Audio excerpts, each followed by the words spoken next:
YouTube, question de Amine D. Pourquoi une investiture populaire? Alors, j'ai dit tout à l'heure déjà, c'est parce que je vais compléter. Bon, d'ores et déjà, si vous voulez, j'ai des soutiens politiques. Le petit parti de gauche que j'ai fondé avec d'autres en 2008, qui a appelé à ma candidature, et pour moi c'est très important d'être en lien avec le parti où je continue à cotiser par affection, par fidélité. Il y a la structure représentative des groupes d'action de la France insoumise qui s'est prononcée aussi. Bon, la convention des insoumis qui va avoir lieu maintenant, qui est reportée, hein, elle donnera l'avis définitif du mouvement insoumis. Hein. Bon, alors, mais tout ça, c'est pas suffisant. C'est bien, c'est important. Normalement, n'importe quel autre parti, ça lui suffit, mais pas nous. Nous, on est un mouvement, et pas un parti.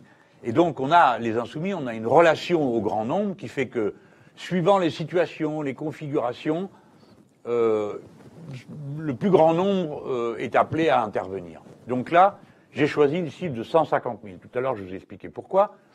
C'est parce qu'aujourd'hui, quand quelqu'un veut être candidat à l'élection présidentielle, il faut qu'il soit investi par 500 élus. Bon, il n'y a qu'eux qui ont le droit de faire ça. Donc, quand vous faites la campagne présidentielle, vous commencez par vous taper 1 mois et demi de campagne à courir partout pour ramasser des signatures quand vous n'êtes pas un grand parti bien pyramidal. Hein. Et puis ça coûte aussi des sous, cette affaire-là.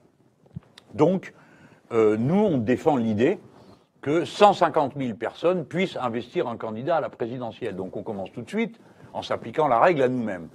Alors, pour être définitivement franc, j'ai déposé, avec le groupe des Insoumis, une proposition de loi à l'Assemblée nationale pour instaurer le droit pour 150 000 personnes de parrainer un candidat à la présidence de la République.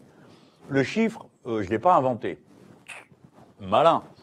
Je l'ai emprunté au rapport qu'avait fait Lionel Jospin en 2012 ou 13, je ne me rappelle plus, peut-être 13 ou peut-être même 14.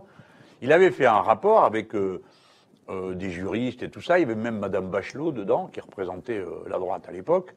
Et dans ce rapport, il propose que 150 000 personnes puissent parrainer un candidat à la présidentielle. Puis il dit comment, c'est assez détaillé, combien par département, tout ça. Enfin, ils y ont bien réfléchi, ils n'ont pas marqué un chiffre comme ça au hasard. Ils ont fait une évaluation des résultats des candidats et ils faisaient cette observation que 500 signatures, ça n'avait pas empêché 16 candidatures en 2002, je crois. Hein. Bon, donc, voilà. Donc il essaye de mettre de la respiration démocratique. On a donc recopié, carrément. Donc moi j'attends, j'espère, hein, comme on va déposer cette proposition de loi, je pense déjà que les socialistes, peut-être qu'ils ont gardé un souvenir amical de Lionel Jospin, puis en plus, comme c'était sous François Hollande, là, ça va, ils sont servis. Les communistes, je pense qu'ils seront plutôt d'accord avec une idée comme ça. Et puis, il y a peut-être des gens parmi les marcheurs, ou parmi la droite, ou parmi les centristes, le MoDem et tout ça, qui peuvent dire, bah oui, c'est la bonne idée. Donc, j'ai bon espoir. Mais je commence à le vérifier en pratiquant nous-mêmes. Voilà pour l'investiture populaire et pourquoi 150 000, etc.